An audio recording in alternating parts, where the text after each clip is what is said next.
कान्हा के खियावेली चंदा के बोलावेली हो। यशोदा घूमी घूमी कान्हा के खियावेली चंदा के बोलावेली हो। सोने के कटोरिया में दूध भात गोदी में कन्हैया पूत गोदी में कन्हैया पूत हो।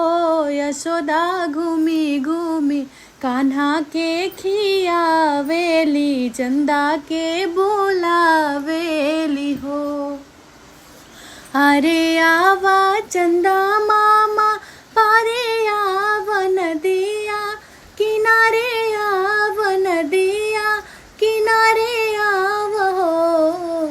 अरे आवा चंदा मामा पारे आव नदिया किनारे आव नदिया किनारे आव हो। चंदा आवना हमारे दुआरे कन्हैया मोरा खेलाई हो।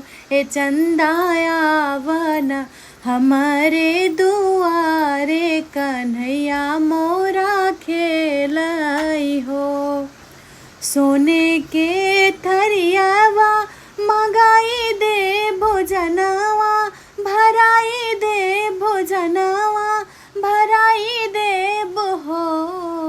सोने के थरियावा मंगाई दे भोजनवा भराई दे भोजनवा भराई देव हो। चंदा आवना अंगना हमार कन्हैया मोरा खेलत कन्हैया मोरा खेलत हो।